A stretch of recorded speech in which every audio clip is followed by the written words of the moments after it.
A former national vice chairman South of the All Progressive Congress, Hilliard, speaks with John Alechinu about his expulsion from the party by the National Executive Committee (NEC), his pending suit against the party, and the reason behind the leadership crisis in the party. You are aware that I'm in court on the basis of the fact that even the National Executive Committee meeting held on the 25th of June was an illegal meeting, and the Tuesday's meeting again is an illegality. It was built on illegality. It's a nullity. You are also aware that there is a Supreme Court judgment that whenever a member of an organization is in court for the issue pertaining to the organization, the power of discipline is divested from that organization and invested in the court. So the illegal contraption that met today cannot speak for NEC because it is not properly constituted, and even if it was properly constituted, the NEC of the party cannot take the place of the court. I'm in court and awaiting the judicial pronouncement on all these matters. As a matter of fact, there are so many reasons for that. The first one is that this thing happened in the middle of a pandemic. It caused a lot of hesitation in terms of human interactions. Number two, I'm a politician. When things of this nature happen, it behoves the politician to find various ways and means of conflict resolution. Those other means were exploited, but they were unfruitful.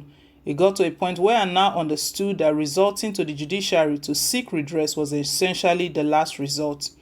In no part of my court process did I include the name of Comrade Adams Oshomole, so it is true that he is not part of the suit. It is true that I never consulted him. It is also true that he has his fundamental rights as a Nigerian, just like as I have mine. What he decides to do when those rights are trampled upon may be different from what I may decide to do when those rights are trampled upon. He spoke very well. He spoke of himself, and I'm speaking for myself. I've said it, as I told you earlier, this meeting that was held on Tuesday has no constitutional right, and that the reason I'm in court, this NEC meeting has no constitutional right to speak for the party and the issues that have spoken to. It is sad that a lot of members of our party who labored for this party as well as its creation and establishment are keeping quiet at a time a few governors and some powerful individuals are attempting to completely destroy the party. It is not good for our party. It is not good for our country. It is not good for democracy. They know themselves and we know them. At the fullness of time, what is hidden will become public. I speak as the acting national chairman of the party, and as the acting national chairman of the party, if you go through our constitution, the only organ that can discipline me is the national convention of our great party. I'm a constitutionalist. I believe wholly that this party campaigned in 2014 and 2015 on the basis of change, and that we are going to change the perspectives of the rule of law, the perspective of the constitutionalism, the perspective of order, and the perspective of standards. I still believe strongly on these precepts. If you mean the way that the contraption is running this, that is not our party. That contraption is unknown to the laws of the land. It is unknown to our party constitution. So I don't bother myself with the conduct of that contraption. I say that with every sense of responsibility that the president has done a lot. It just so happened that a lot of variables have attended to this period that has made it almost impossible for people to see that the discernible changes that has brought to the fabric of the country. We have had the collapse of the oil market during this period under review. We've had the COVID-19 pandemic and a lot of other issues. But if you put all these away and you look at how this came about and where we are today, I think that we need to give kudos to the president for what he has done. That is not to say that it is satisfactory. That is not to say we have gotten the job wholly done. It is just to tell you that it is work in progress and that it is going in the right direction. There are some things we ought to have done that we have not done, and I pray to God that we will pay attention to those areas. If we pay attention to those critical areas, they will become the catalyst for the rapid transformation of our society. You don't need to be aware of any such arrangement. You only need to be sensible, sensitive, and cautious of our fault lines as a nation and as a people. We live in a very interesting times, and we know that our fault lines over the years have been greatly accentuated. So you need to look for those fault lines and consider the fact that oscillating these political officers will help to bridge most of those dichotomies. That is most of the gulfs that we have in our ethnic relationships. A few people must not sit down and decide whether the presidency will go to north or go to the south. It is all for us, the elites, to be sensitive to, sensible, and cautious of the fault lines of our society and work in tandem with our desire for the national reconciliation and nation building. If we do so, then we must know that the presidency has to be used to unify the country and bring our people together. As such, if it is by power going to the north and coming down to the south that will solve the problem we are having with unity and oneness, I think everybody should look at it properly. Everybody should look at it objectively. That is my attitude to it. The greatest problem that we have in our party is the problem of the lack of internal democracy. A lot of people are pulling at the party because they feel shortchanged. The party can do so many things, but it can do three major things, which if we get right, most of our other problems will resolve themselves naturally. If we are able to do these three major things, I believe we can pull our party members together. Number one, we must design and devise a structure of internal democracy that is unassailable. We must do this even if we have to go electronic within the selection process of the party. We have to do so because we are the governing party.